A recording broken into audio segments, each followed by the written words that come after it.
and let it go.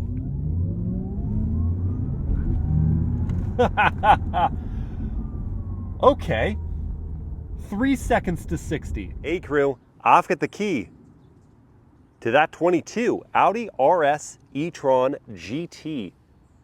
We are going to take it for a drive, but first let's check out how it looks on the inside and outside. Up front, the RS model gets a blacked out face with this dimpled grille design. There are LED projector headlights with laser light technology and LED turn signals. At the corners are functional air curtains with carbon fiber. This paint job is called Kemore Grey, and it's pretty neat because it's got this rose undertone when the light hits it just right. At the side is a set of 21-inch, two-color aerodynamic wheels.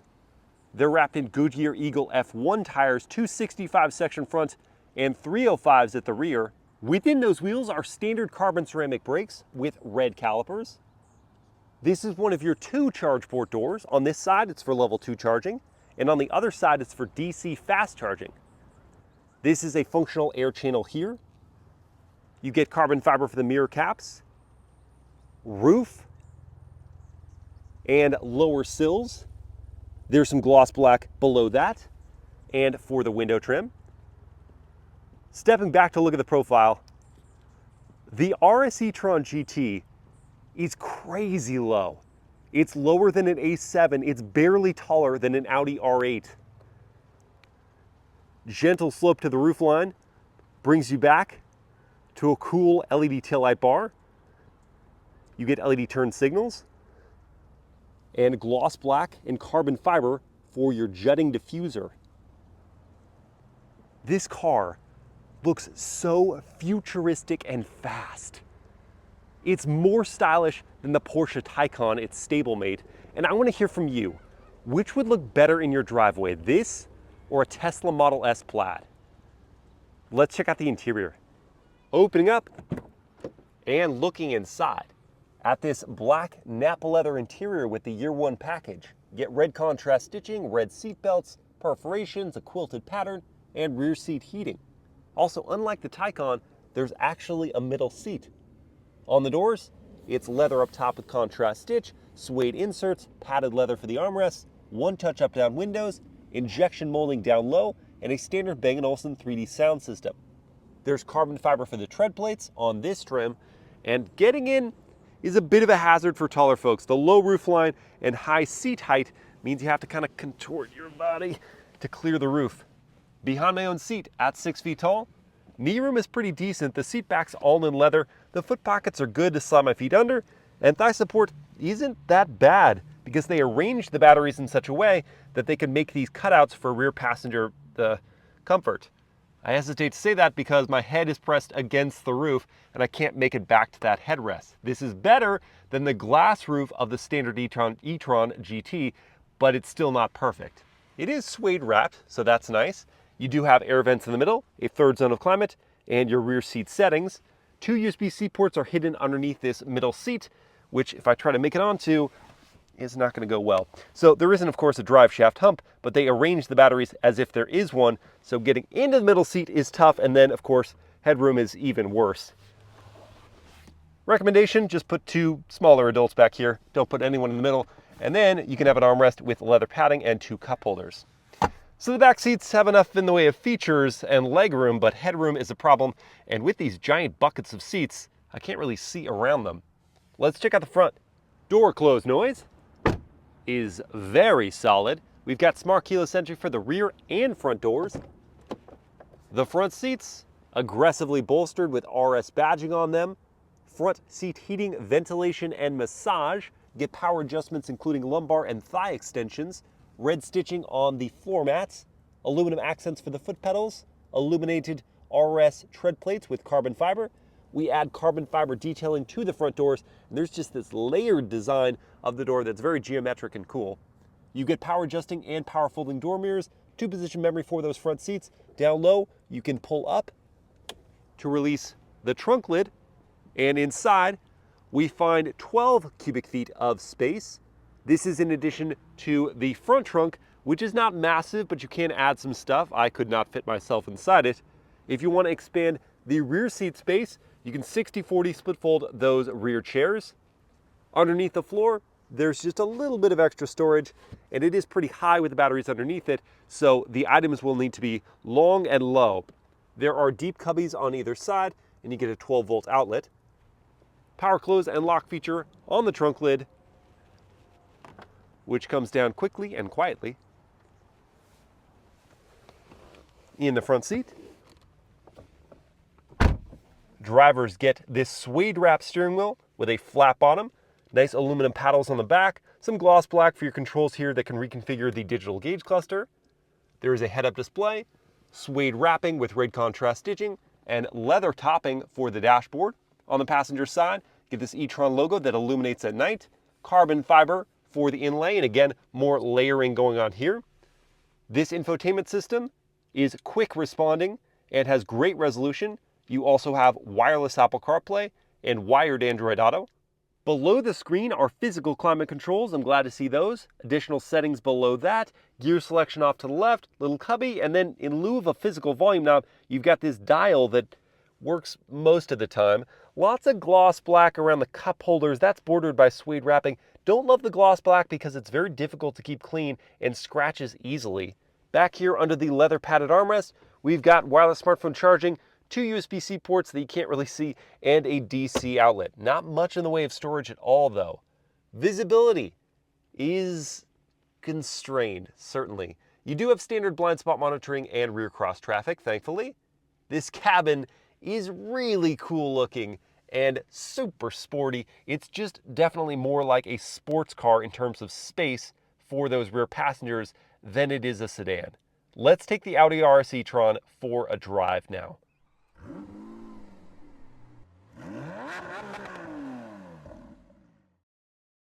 All right, let's fire it up. And we do in fact have a start-stop button, unlike some EVs, but I only have to use it here because I've been sitting for a while. Typically, when you hop in the driver's seat and you've got the key, the vehicle will just start itself when you put your foot on the brake. Right now it says our range gives us 230 miles. And that looks like the battery, it's not giving us a real readout, but I'm going to estimate 95% charge is giving us that range because at 100% charge, I had an estimate of 239 miles, which beats the EPA estimate barely by 7 miles. They say 232. Our drive mode is selected here, and we'll begin in comfort. And as you do go through the different modes, it does change your range estimate. I do wish there was an RS button on the wheel like we have in other RS products. That's the custom mode in other Audi vehicles. Instead, we've got individual here, just like standard Audi products. To go into reverse, click forward on this toggle, and that brings up a high-resolution backup camera with trajectory lines. Bird's eye view here off to the right. There is a parking feature that will self-park the vehicle in perpendicular or parallel parking spaces. We have other views like front, side, ultra wide, and wheel shots, plus a 3D view. You can pan around the whole car if you're vain. Just kidding. Let's go to the ultra wide and back on out. Hear that noise as we go into reverse? It's pretty loud when you're outside the car, and then going into drive, it changes. We'll do a turning radius test to start. Bring up that camera system, crank it.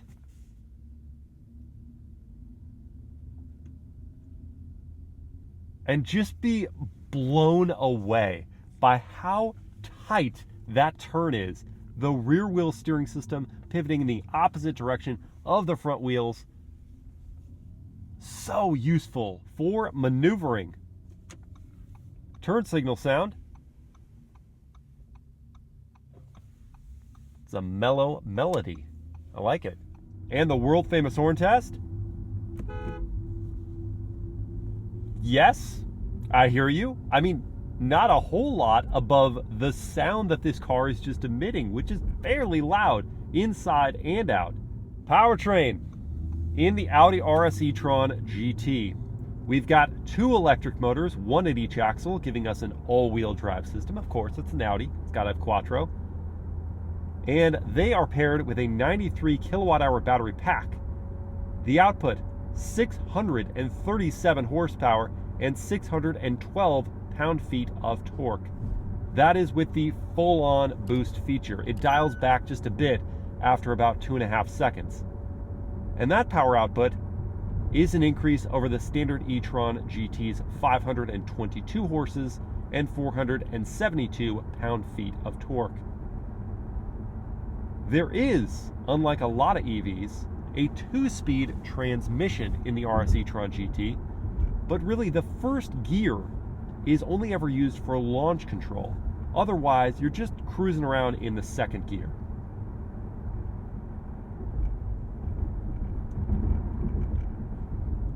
Ride quality is sublime in this car. We've got a 3-chamber air suspension system paired with adaptive dampers. And even on these big wheels, skinny sidewalls, and low ride height, I'm just so relaxed behind the wheel. It suppresses road imperfections perfectly. So I barely just feel a ripple through the seat, which itself is perfectly comfortable. I'm happy to report that the brakes are also easy to modulate. For one, we don't have strong regen braking at all, so the transition between regen and friction braking that can sometimes be a hurdle for EVs to overcome isn't really an issue here. We just have smooth stops. And then in comfort, of course, we have all of that electric power delivered instantly, but the measure of throttle response is at ease. You can coast up to speed.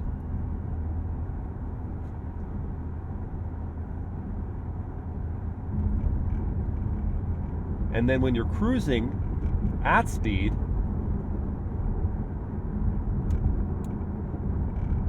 the cabin stays very quiet. In fact, what you hear most in the RS e-Tron GT is tire noise.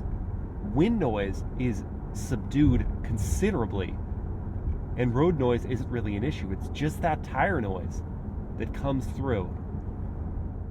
I think short of that constrained rear visibility, and you do have blind spot monitoring and rear cross traffic and features like that to help combat that, the RS e-Tron GT makes for a pleasant daily driver. But we know it's so much more than that, don't we? So let's go see how this car handles itself at speed. Let's make things a little more interesting now. I'm going to go into dynamic mode, and that's going to lower down the vehicle on the air suspension system and prime up the throttle response for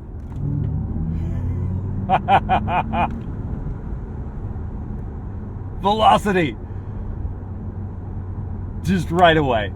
The moment you brush against the throttle, it's the G-force presses your head back against the headrest. Your body tightens. And the smile just cracks open on your face.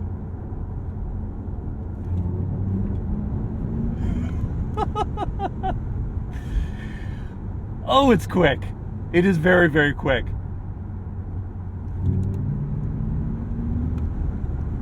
And it's now hard to discern as we're at a faster speed, but the sound profile has changed to dynamic. And so it's this warp driving noise as you press into the throttle. And I dig it.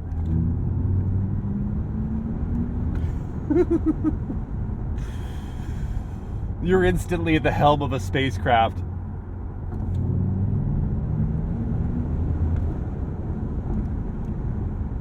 Oh my gosh, what a freaking rocket.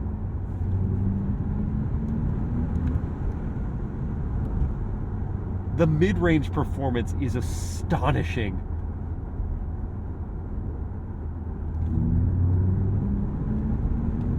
I gotta say, I do miss the regen braking though, because I like how in other EVs, other performance EVs, when you take your foot off the throttle, it really slows you back down. So you're not continuing at high velocity for too terribly long if you don't want to. But in the RS e-Tron, you pull these paddles, and the right one is to decrease the regen, the left one is to increase it, and at max regen braking, it's just barely slowing you down. Now, while we've still got a lot of charge left in the battery system, let's do a launch control 0 to 60. So I've got my race box set up over here, and to use launch control, you just hold your foot hard on the brake, pin the throttle, and let it go.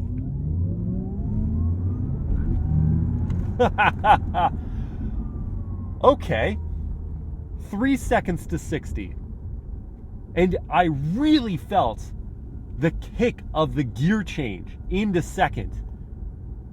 I also kind of a little bit felt the backing off of that full boost after, what, 2.5 seconds that I actually have it for. But we still managed to get to 60 in 3 seconds in a very real-world environment. It was pretty flat, but not a track, certainly.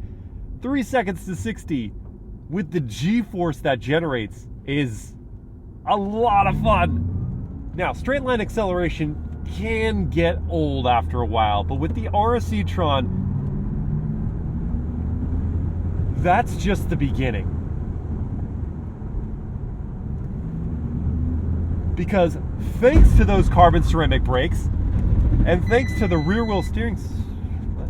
Well, friends, that was an abrupt stop, but we did get to experience one of Audi's very neat safety features. This warning right here that popped up immediately when it sensed a rapid loss in tire pressure. And the reason that came up is because this happened.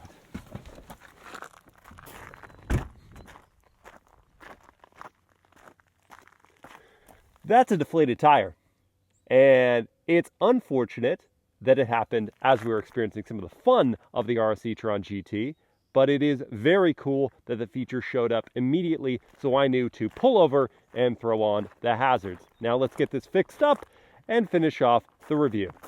Well guys, that was not actually the simple fix that I thought. This is now 2 weeks later, and this isn't even the same Audi RS e-Tron GT we were driving, because it wasn't just a bit of debris that we ran over and punctured the tire. It was in fact a loose brake bolt that just shredded the thing. So they had to do maintenance on the car, and they fortunately had this other one laying around. So we're going to continue the drive review in this vehicle right here. To return to a discussion of the handling in the RS e-Tron GT.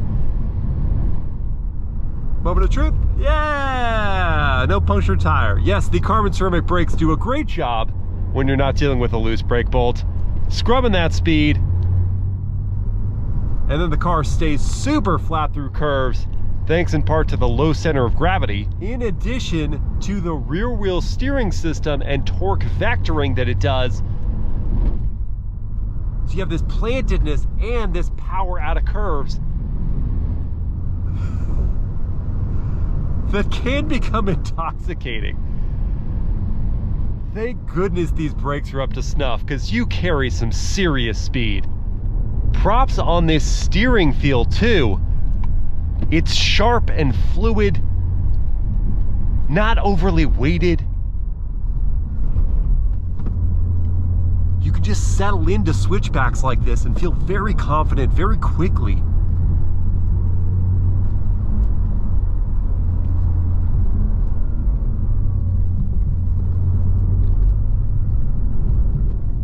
And as evidence of the car's sure-footedness, I haven't had to disable traction control because it doesn't ever really seem to rob power, because, at least at the speeds I'm willing to do on the road, it never seems to lose grip. It is something of a shame that the regen braking doesn't make a measurable impact on deceleration, because when you're carrying 5,000 pounds down a hill, you can take all the assistance you can get.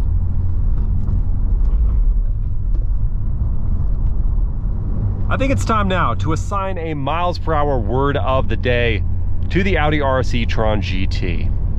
And the word that comes to mind is rhythmic, meaning measured or balanced, because as long as there isn't a 2-week disruption from some maintenance-related issue, you can settle in to a good feel with this car, both in curves and daily driving. It's smooth, and rhythmic is appropriate. Before we jump into pricing and competition, there are a few odds and ends I've yet to share with you, including charging. If you can find it via 270 kilowatt fast charger, you can jump from 10 to 80% in just 23 minutes. Otherwise, via level 2, depending on the output, you can get from 0 to 100% in between 4 and 10 hours.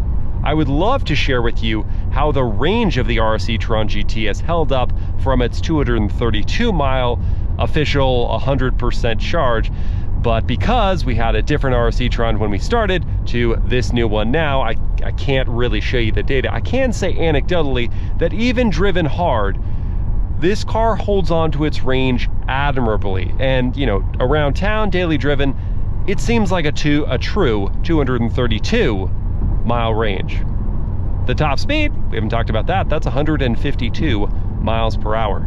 The starting figure for the Audi RS e-Tron GT is $145,000, and this one as tested is 162 grand. And the starting figure of the RS model is almost 40 grand more than the already potent and already quick Audi e-Tron GT, not the RS.